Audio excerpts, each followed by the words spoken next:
Good evening. Tonight we will be discussing a portion of the Torah which I must admit, I don't know whether I have to admit it, but it is the Parsha which there is practically nothing written on it. Nothing written on it. I'm referring to the Parshat Tetzaveh. This week's portion, in other words, this coming Shabbat, we will be reading the portion of Parshat Tetzaveh. What does this weekly portion deal with?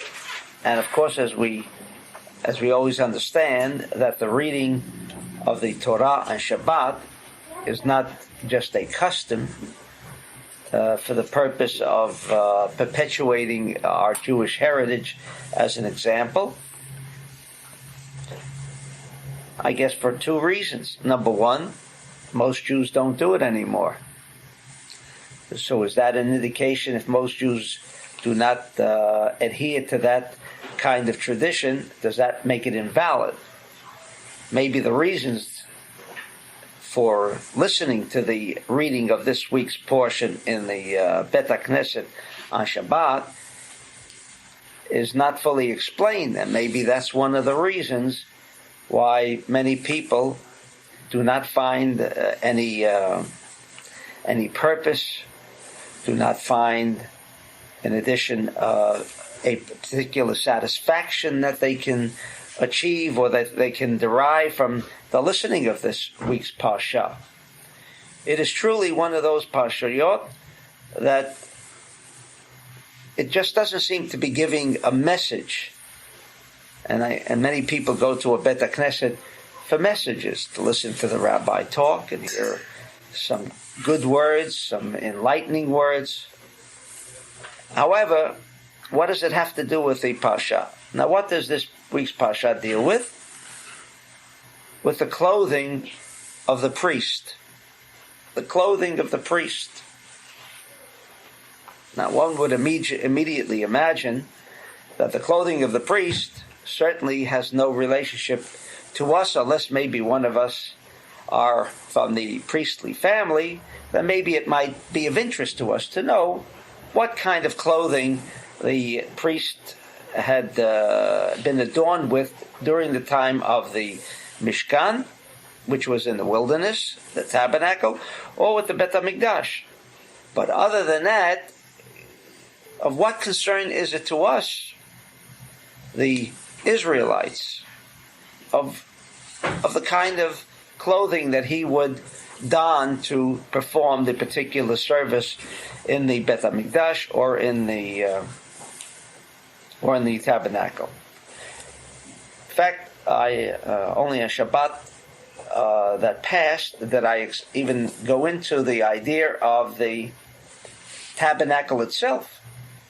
Why would we have to read the portion of Trumah which deals with the construction of the tabernacle, not the construction of the Bet HaMikdash, construction of the tabernacle, which incidentally was there for only a limited time and a limited purpose. So it's all over with.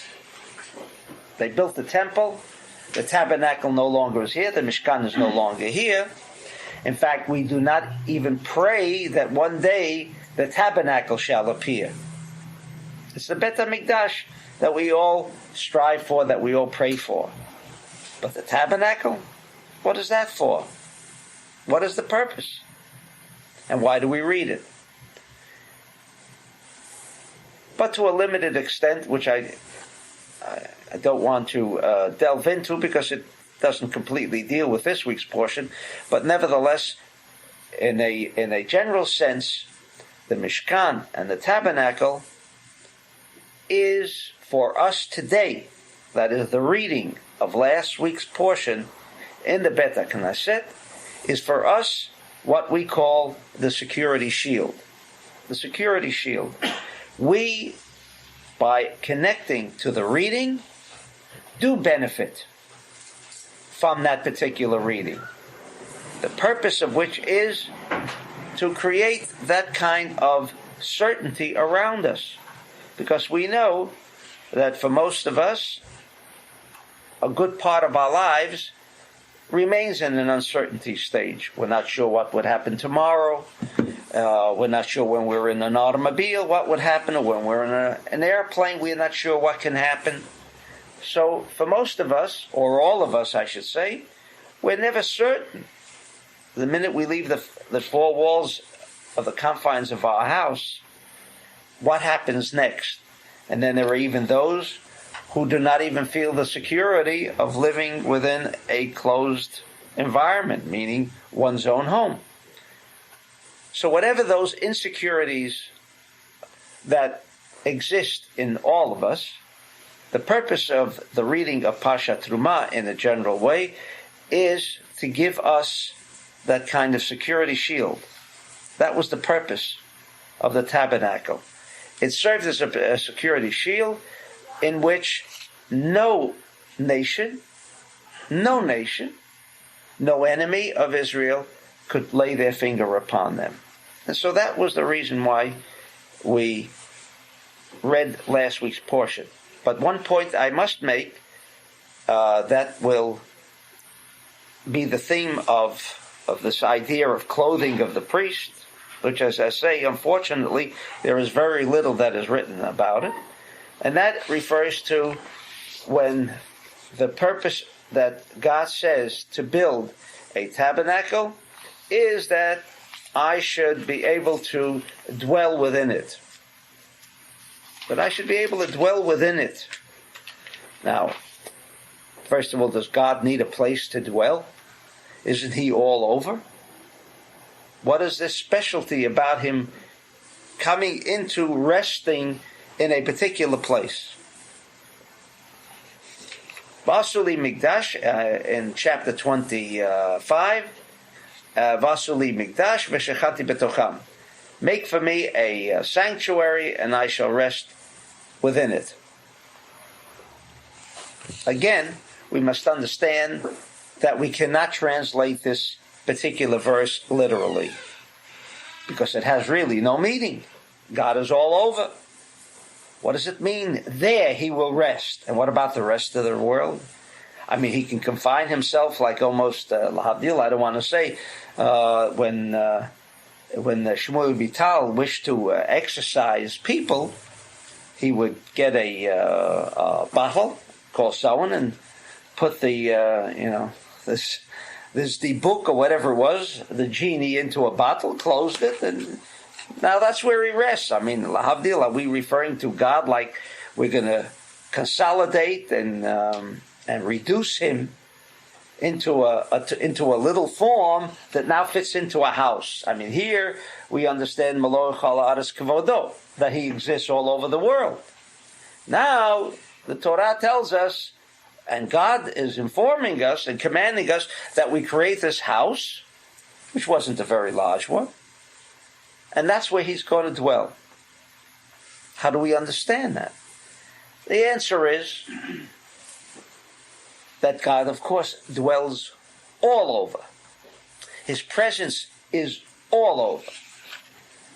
Then the question that we must raise, if his presence is all over, how come we have to experience holocausts and pogroms and inquisitions if God is all over? And so it says throughout all of Scriptures, God is all over. So what does it mean he wants to be confined? Does that imply that there's a benefit if we confine him? The answer is yes. The answer is yes. It is similar to the soul,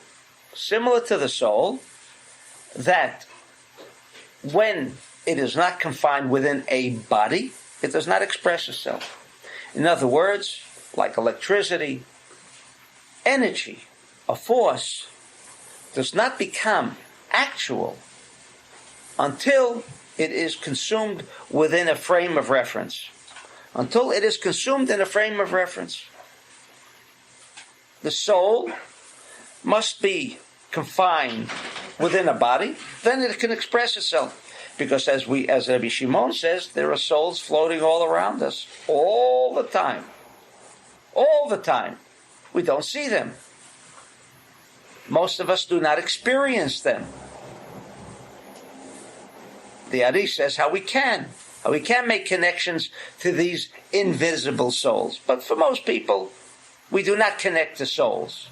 We have no a forethought, or we have no feeling or intuition that their existence or their presence is even close by. So by and large, we can only experience souls when they are enclosed in a body. The same way as electrical current cannot be experienced unless it is contained within a bulb, within a generator, or any other appliance.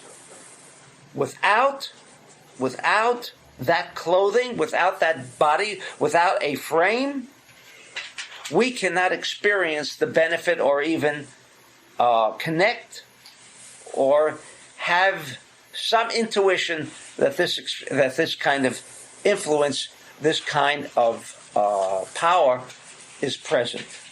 Therefore, the Zohar explains when it says Va'asuli Mikdash, Hashem was giving us an opportunity, which is the Bet HaMikdash as well, giving us an opportunity by which we could build a frame, not for all of God, but for the force of God to become an actual and a realization for us, that we can make use of it, which was the purpose, to make use of the force, because the force, like the limited form of electricity, if it is not housed within a particular frame of reference, we cannot make use of it. The same way as we can never make use of the force of God, although His presence is all over the world. But if I need His presence, if I need that force to create for me personally, a security shield, God, protect me. What do you mean, God protect me? He's all over. The fact that He's all over does not mean that His force, the light, becomes an actualization that can act as a security shield for me.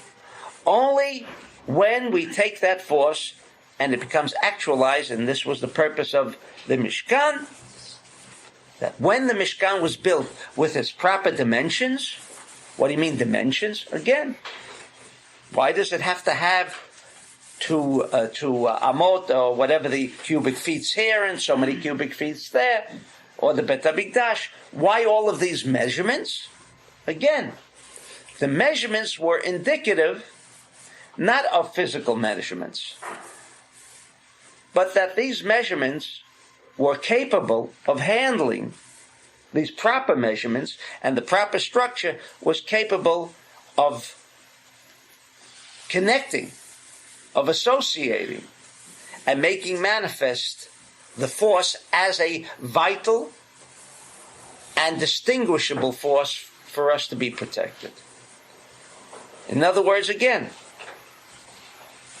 the force is all over. But unfortunately, the force didn't do very well for the Jews in Germany.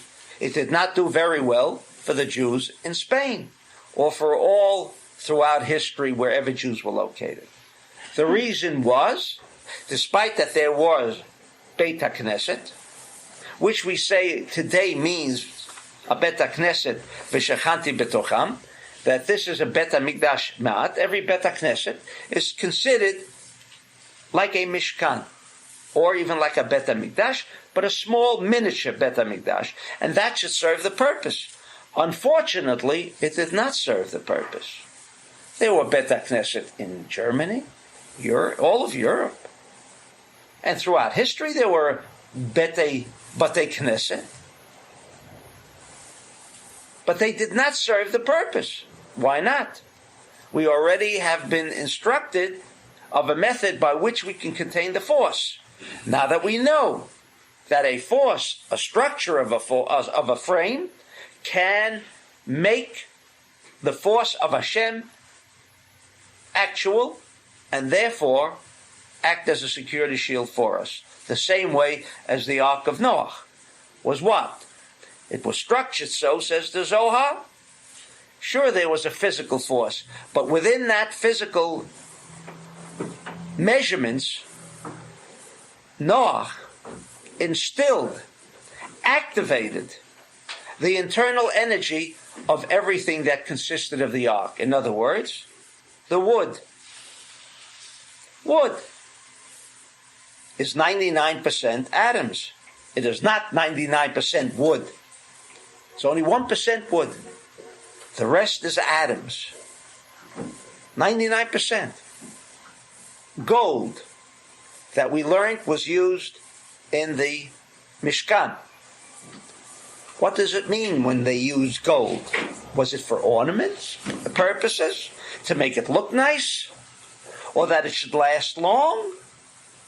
Gold lasts long. Is that why they used gold? Of course not.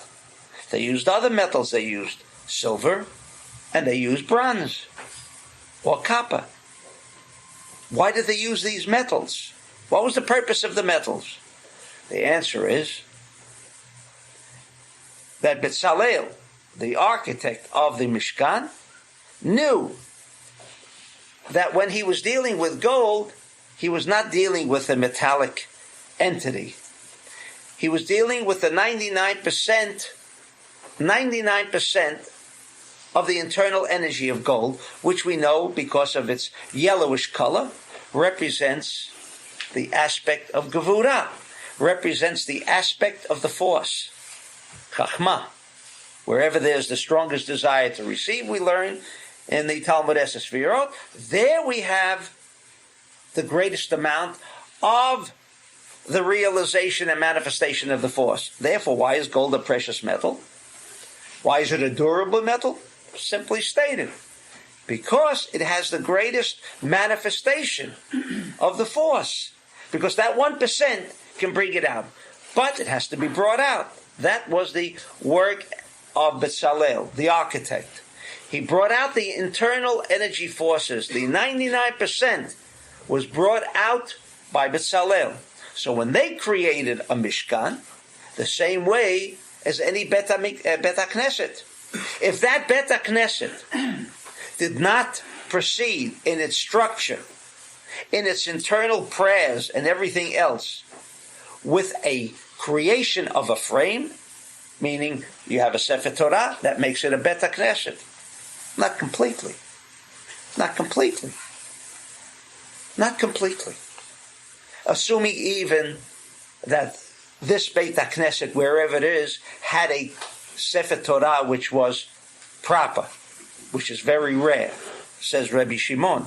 Now, if we think in our day that it is difficult to acquire a Sefer Torah that is kasher, which is kosher, we have to go to Rabbi Shimon, that we quoted several weeks ago, where Rabbi Shimon says in his days, 2,000 years ago, not today, 2,000 years ago, he says if there was a kosher Sefer Torah, that could save the community. But they couldn't even find one in those days. It was difficult. I shouldn't say they couldn't find one. It was difficult to find one.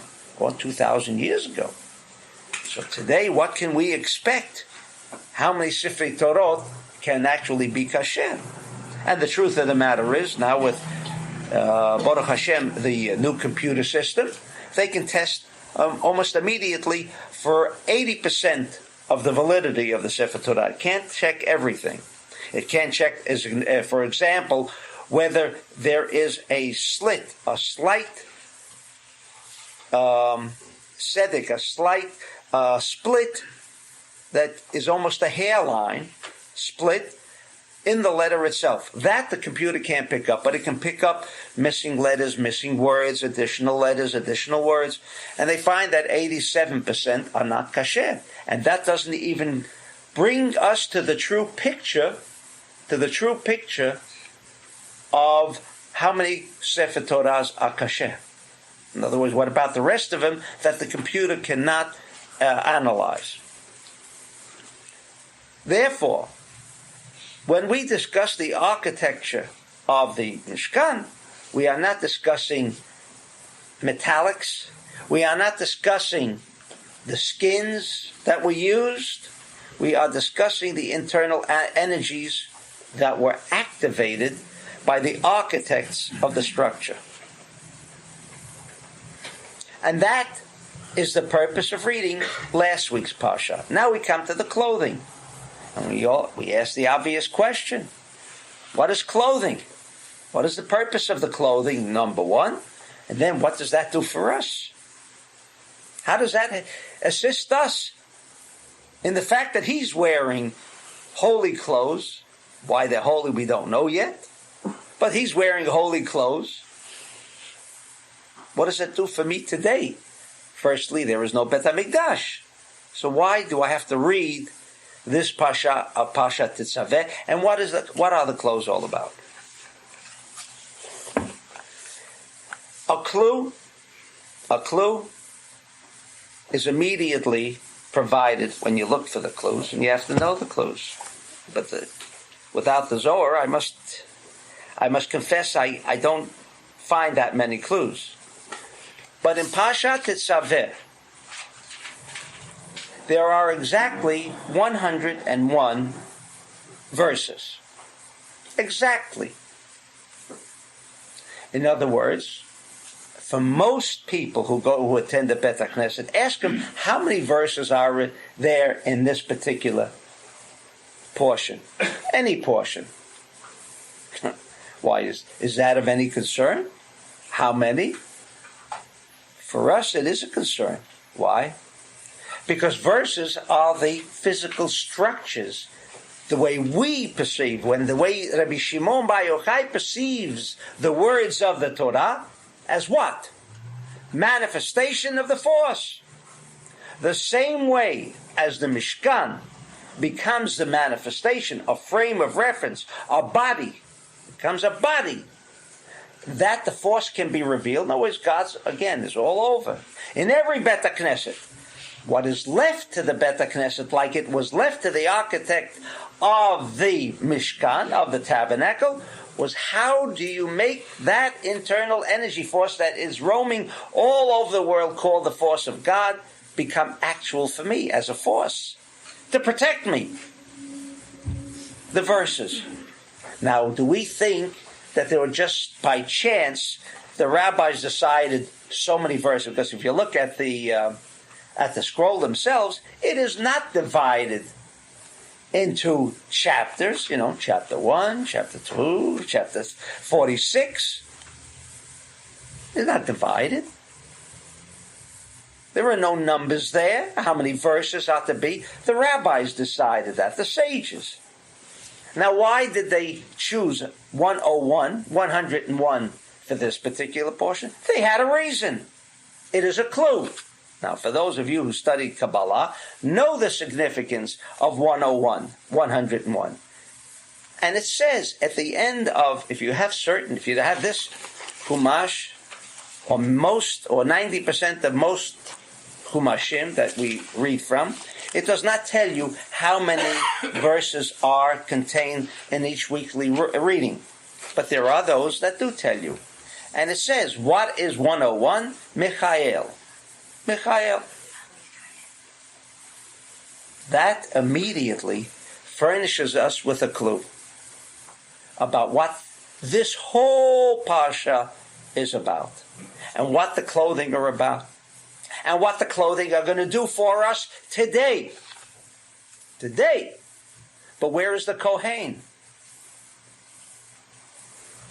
But the same idea that the Kohen, that physical Kohen, the physical priest, was there then, in the Bet HaMikdash, or in the tabernacle, we can make the same use.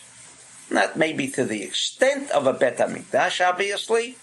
Why? Because the Bet HaMikdash can take care of the whole universe. It can provide a sufficient amount of protection, not only for the individual, not only for the Jew in general, but for the whole world. As long as the temple was there, there was peace. Not only for the Jew, it was peace for all nations of the world. Because the force was revealed by the Bet HaMikdash. The force was revealed by the Bet HaMikdash. Now we learn in Kabbalah, and we will shortly read the Zohar, because that, other than his enlightenment, we also, by virtue of reading the Zohar, we realize that we reach and achieve another dimension in our understanding of the same text. That's the plus of reading Zohar, over and above all other material.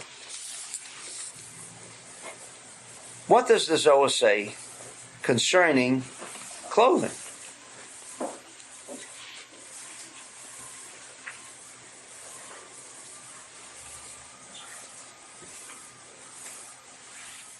Min ha'or ha'elyon, from the upper light, the hainu zeir anpin, that which is totally unrevealed, yotzeh nitzutz echad onotzetz umeir betoch hamira she'ein hamira. That upper light, when the Zohar discusses upper light, what does he mean? Upper light, lower lights. Upper always means that which is undefinable, indistinguishable. You can't tell that it's around. That's called upper lights. So the word is elyon, upper. Lower lights refers to where there is a manifestation of that internal metaphysical light, called the light of Hashem. When it becomes revealed, it is then called a lower light. B'toch hamira she'ein hamira dahainu shemeir lemalchut. Malchut is our domain, our frame of reference, the physical domain. V'nitzutz hahu kalul mikol hatzvayim hameirim v'nikra argaman. Argaman is purple. Argaman is purple. We know that within these clothing, the aspects of the clothing, there are different colors that we used. Does that make any difference? Is there a purpose in the clothing? Reading chapter 28, verse 5, where it says, "And they shall take the gold, and the blue, and the purple, and the scarlet, and fine linen." Is this a prescription for nice clothing? Is this a designer's clothes? In other words, Bezalel was noted as a designer of clothes? It doesn't say that. But why did they take these particular colors? The reason, says the Zohar, they took these particular colors because colors become manifest according to the way they appear. In other words, just like electricity can appear in a generator, tremendous force. Also, electricity can appear in a 5-watt bulb. In other words, how it becomes manifest, in what it becomes manifest, so shall be the intensity of the force. Colors, says the Zohar, reveals the same idea. We are not discussing on how clothing become nicer or how to make a nice suit of clothes. We are discussing the power of colors. Red, we know, is gevurah. What does it mean, gevurah? It means when someone wears red clothing, there is an intensity of left column energy because that redness is the vehicle, like a generator or like a 5-watt bulb, that makes the force become manifest. Argaman, we know, is purple. Purple is the color which is all-inclusive. Okay? It is, shall we say, the best color, purple. Okay? Without getting into, and we don't want to discuss now colors.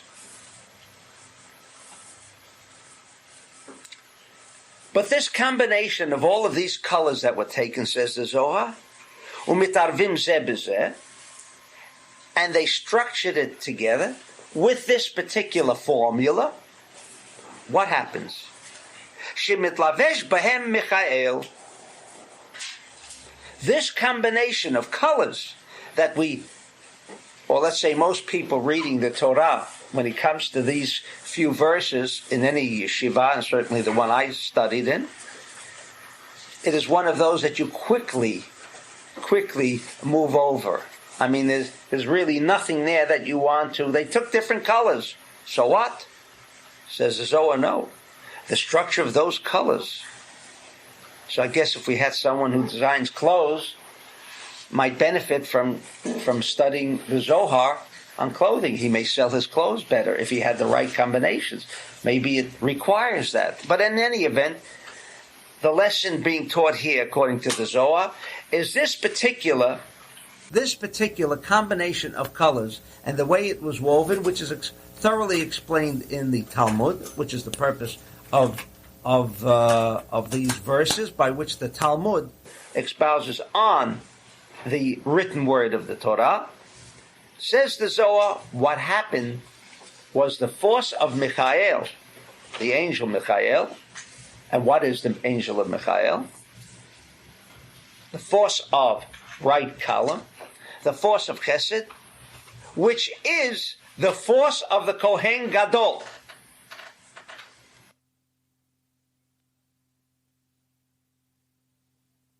Did these clothing become holy because the Kohen Gadol wore them? Or did the Kohen Gadol wear these clothing because that made the Kohen Gadol? You follow the question? It's the same question that we always ask concerning the Bet HaMikdash. Is Jerusalem holy because the temple was there? Or is the city of Jerusalem holy and therefore the temple was created there? In other words, what is the cause and what is the effect? We know that never does a physical manifestation indicate or provide an answer of what the internal aspect is. It is never the cause. An effect remains an effect, and a cause remains a cause. The cause is never physical. The cause always originates on a metaphysical level. So you'll ask yourself the question, always? Sure. Let me see one individual in this universe perform a physical activity without first thinking about it. An imbecile doesn't think about it. But is there anybody who goes ahead and does things without thinking first? So where does the action begin? With the physical activity or with the mental activity? With the metaphysical activity? Obviously, it's a metaphysical activity. Therefore, everything originates on a metaphysical level. It should not be strange to us when we say that these clothing made the Kohen Gadol. They were appropriate for Aaron because he had the trappings, he had the qualifications that these clothing could match. You know, they even say that about clothing, matching the wearer of the clothing. Some clothing match. Oh, this doesn't match. This is not your style. What do you mean it's your style? Personality, the way he looks, whatever. In other words, and today especially, we have become so conscious of designer clothing that we don't even choose our own clothing anymore. The designer decides what we're going to wear. We don't choose. That's also an indication of the age of Aquarius. We no longer have, we think we have choices in the clothes we buy. No. The clothes decide what you're going to wear. The clothes decide what you're going to wear.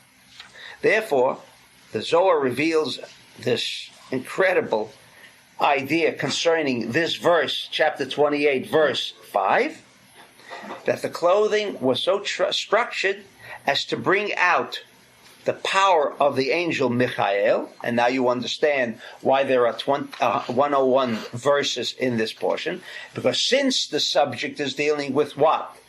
Clothing. It's dealing with clothing, and the purpose of the clothing was for whom?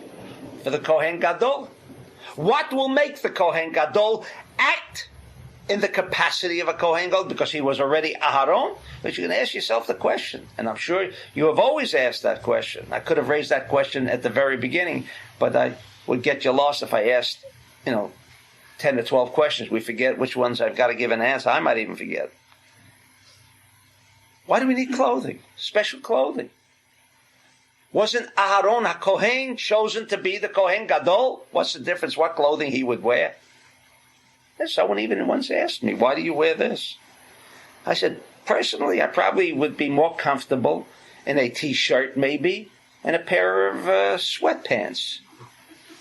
I mean, is this as comfortable, let's say, as jeans or sweatpants or a sweatshirt?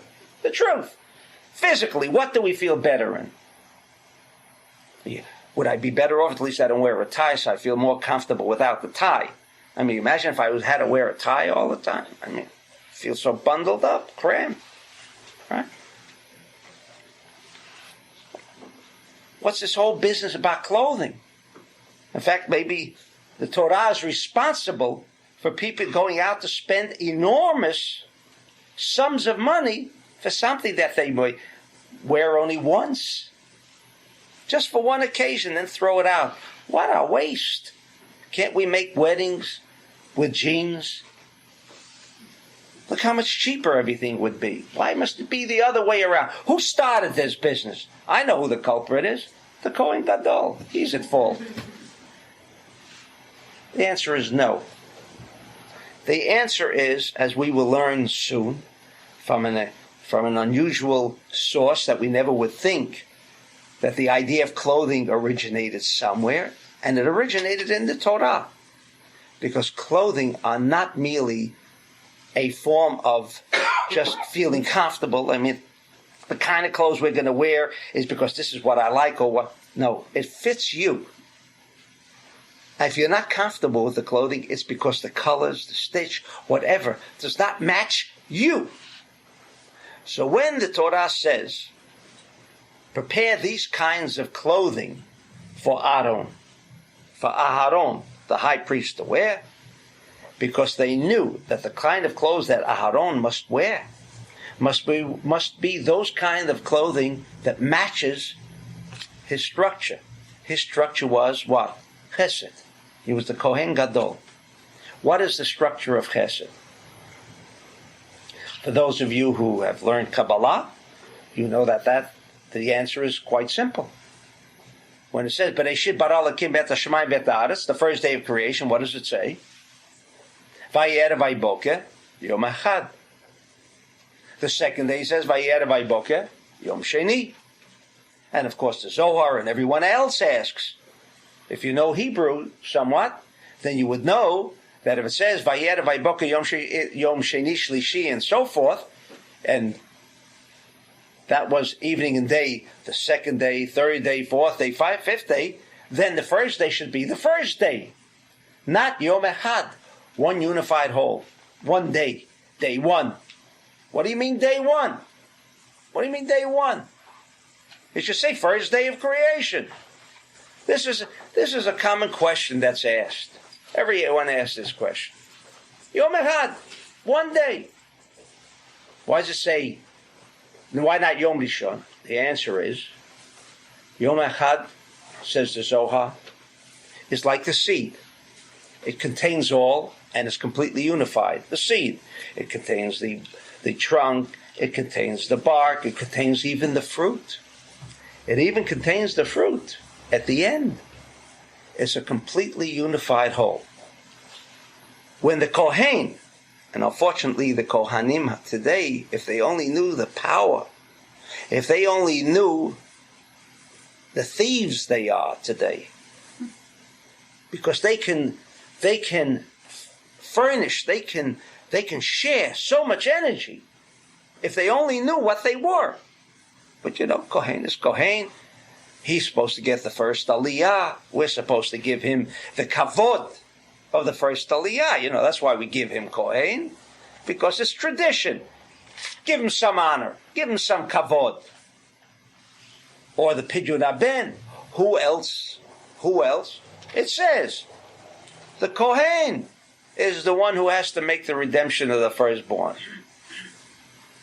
Do they understand that there's power in that Kohen? Does the Kohen know that he has that kind of power? If he knew that he had that kind of power, the blessing of the Kohen would be an entirely different a frame of reference, a different structure. But he thinks, yeah, well, I guess they want me to bless them. For some reason, they feel I can bless them. He can't. Why? Because he is the structure of Yom Echad. He is the structure of Michael. He is the structure of unity. And so when he blesses us, he's blessing me, he's blessing him, he's blessing her. All peoples he can bless, he can. Do you know why? Because he contains all. He's Yom Echad, not Yom Rishon. He is a one unified whole. And therefore he can act as the channel, because he has this metaphysical, internal energy intelligence of Michael, that he particularly can be the channel for this kind of energy, that we can receive the healing powers that a Kohen has and should dispense with, but he doesn't even know. He doesn't know. And even if he does know, he has to learn about the bracha. What is the bracha that he makes? He doesn't even know why he makes the bracha. He thinks, well, I have to bless the Jews. I bless the Jews. So why did they structure the bracha the way they did? So without getting into Birkat HaKohanim, I don't want to get into the blessing of the Kohen, but it's explained in the Zohar clearly how we can tap the Kohen. First of all, he has to be knowledgeable that he can be tapped.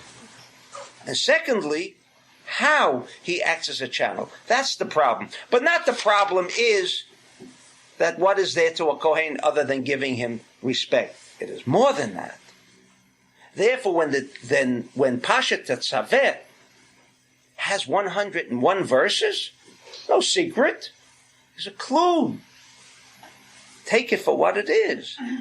It's indicating, not like in the previous week, Parshat Trumah, because that's dealing with what? The security shield. We are now dealing with whom? The Kohen. This Parshat Tetzaveh is dealing with the Kohen. And if you recall in the first few minutes of tonight's session, I said there is so little that is written on this Parsha. What is there to write? I mean, maybe even some of the commentators with Chas v'Sholom were embarrassed to write about how you make the Zionist clothes. You know, they didn't want to get into that.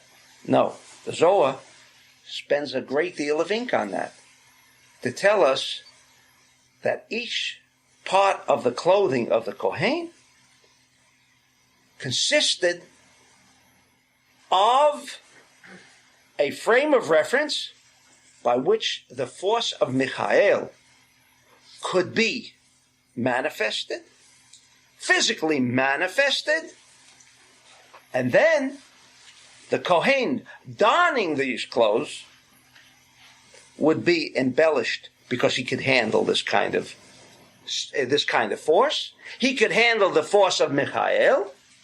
Only he can. That's why there's many people that when they give charity, which is a form of chesed, they give numbers in 101, 202, 505. Many people do that.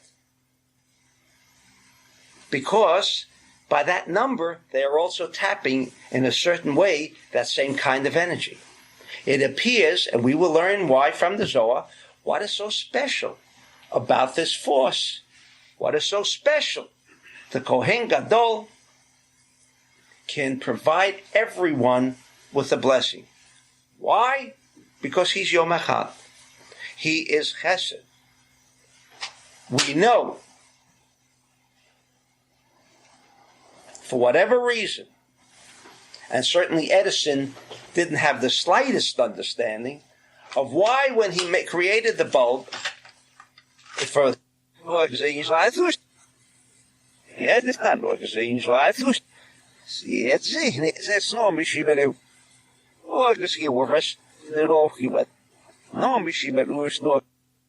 the negative pole draws it in. The filament resists, and then through the positive pole, because one should ask, why do we need a positive pole in there? No, it serves almost no purpose. In fact, the important thing is the negative pole. It draws in the current. Okay, for whatever reason Edison didn't understand, you have to push back. We learn in Talmud Esesfirot in the morning that it means restriction. In other words, medium near unless there is restriction. If your life does not consist of restriction, there is no circuitry and certainty in your life. Oh, it can last for 5 years, 10 years, 20, but at a certain given point, there will be a fragmentation. There must be, like in the bulb, as long as the filament operates, it's functional, there will be circuitry. But why does ultimately the light or the current that's going to turn on this bulb have to come through the positive pole? Why? There is no scientist in the world that can give you an answer. He can only tell you that's the way it becomes functional. But why it must be channeled through a positive pole, no one knows. But the Zohar tells us, because for energy to become manifest, it must have the quality of chasadim, sharing. Must have that quality. It must have the quality of Michael. Without the quality of Michael, without a positive, functional operation of that bulb, there would be no circuitry, there would be no light. So therefore, to have the force of Hashem become manifest, it must ultimately be channeled through the force of Michael, the force of Chasadim, because the force must always be enclosed, housed in what we learn in the morning in Or the Chasadim. It must be clothed in the internal energy intelligence called Chesed. This is the reason that explains much of what this Parsha is about, and now we have an overview at least of why we're reading it. That even though the Kohen is not here now, when I say not here now, meaning he's not with those kind of clothing, it's true. It's true. It has been reduced. The force is not as dominant and not as forceful as it was, let's say, in the days of Aharon HaKohen in the tabernacle, or the high priest in the Bet HaMikdash. And when did the beginning of the destruction start? Says the Talmud and the Navi. When the Kohen, like today, forgot what this was all about. In other words, hey, this is an honorable position. And then what happened, says the Navi? The highest bidder became the Kohen Gadol. Once the knowledge of what this was all about, and that's why the Zohar immediately came out when? Right after the Churban. Right after the destruction. Because it became, like even today, he gets the first Aliyah. He's called up first to the Torah. Why? Because this is an honorable position. Therefore, they began bidding. The one who was the richest, he became, if he was a Kohen, he became the Kohen Gadol. What his qualifications were was unimportant. That's what happened.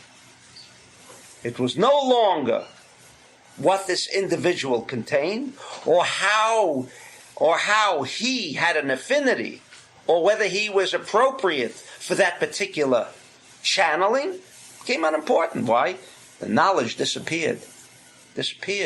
Like today, the Kohen does not know what his force is, what his channeling is, and for what purpose his channeling is, other than maybe to give him the honor, the respect, which I hate to say that many times it happens that we don't even give the Kohen the honor that is due him. Anyway, this is what the force of the clothing were to the Kohen. When we read it, at least, when we read it, and that's the purpose of reading this Parsha on Shabbat, or this coming Shabbat, we are tapping that condition, that situation of Aharon with his clothing on. That's why we're reading it.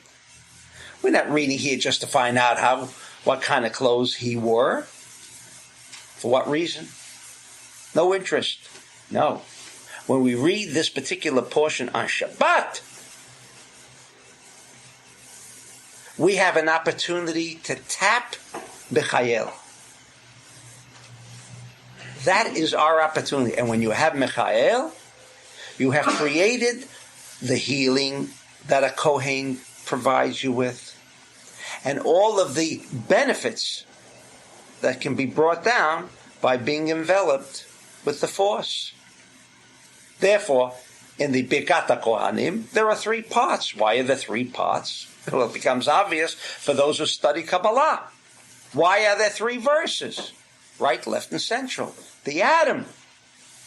The force of the atom, which is the most closely aligned force to the Kohen. Like the Jews in the Exodus. Splash the blood on 3 doorsteps, on 3 posts of the house. Why? Right, left, and central. The whole Torah talks of only one thing, nothing more. Power. How we can get the power of Hashem to do for me what I can't do for myself. Because I cannot prevent accidents. I cannot by myself prevent illness. There is no force known to the entire universal society on how we can protect ourselves. This is the force.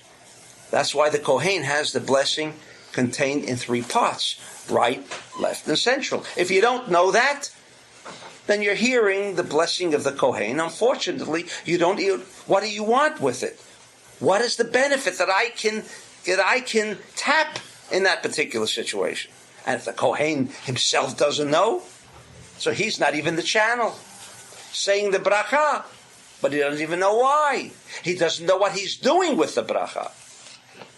Continues the Zohar. And these, yakar in Hebrew could also mean expensive. But the Zohar was, yakar also means, yakar can also mean esteemed. What does it mean, esteemed? It has a capacity of handling something. You say, an esteemed person.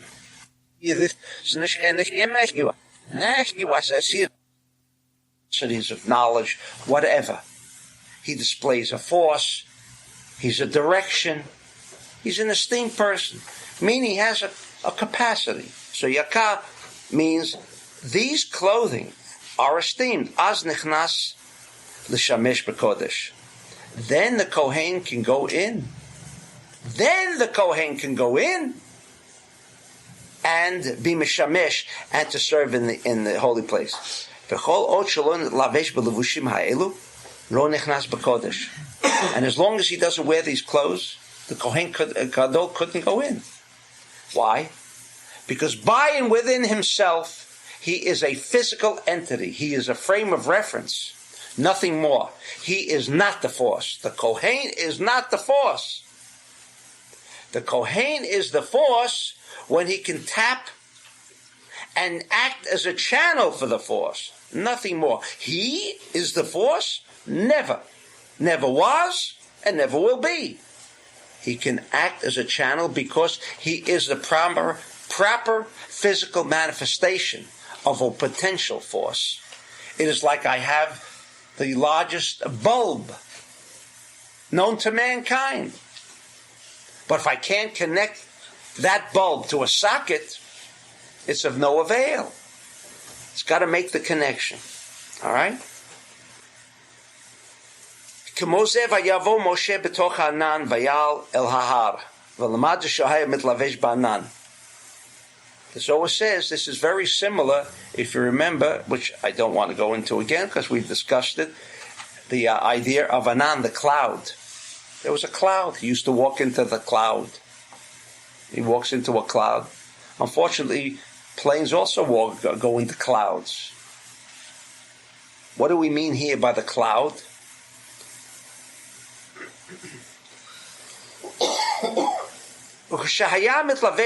Says the Zohar, when he became enclosed in this cloud, Az vayal elaha, then he went up. V'kol od shelo nitlavesh bo, lo hayachal likanes lifnim. He could not enter within the dome, because then it says he went up through the force. The power of the cloud, which is our benefit on Sukkot, only if you know about it, because we cannot connect to that Anan. We are not capable. We are the structure, our physical structure, even if our mental structure was of that nature, we are not at that level, that conscious level of Moshe. He could enter into this Anan. What was the Anan? The Anan was that kind of force that can take, like a spacecraft, take Moshe into another dimension that no one ever achieved, only Moshe. And he, in Kabbalistic literature, it is referred to as the consciousness level of Da'at. Da'at. He was that missing link, or the connection between Zeir Anpin and Binah. Only Moshe. Nobody achieved that level of consciousness that Moshe achieved, and therefore he fitted into this cloud. On Sukkot, we connect with the cloud. That's the best we can do. How do we connect with the cloud? By the Sukkah, without getting into the details. So the Sukkah is also not there as a tradition. It is there like the Kohen, to act as a channel. The Sukkah acts as a channel by which we can connect to that Anan. That Anan is a spacecraft which we all enter into. The same thing to a limited extent when the Kohen blesses us. He blesses us. What do you mean blesses us? He places a halo. I hope the Kohen knows that's what he's doing for us. Because if he doesn't know that, and that's not his intention, then unfortunately, he robbed us of an opportunity. He should be strung up. Strung up, if he doesn't know that. But if he does, then he's providing us with that. What was that then? Well, we have the other one. Yeah, that's what he said. What I said. Then we should be completely hovered by that energy that the Kohen is bringing to us the same way as Moshe. If he could not become enveloped in that Anan, he could not speak peh el peh, not face to face, but he could not communicate directly on that level of consciousness with the force itself, with God. He couldn't. Says the Zohar, ke'ein zeh hakohen gadol lo nechnas l'kodesh ad shelavesh be'elu halevushim kedei lekanes l'kodesh. In other words, clothing is not just something not to appear naked outside. But clothing doesn't make the man if he's not the man. But without those clothing,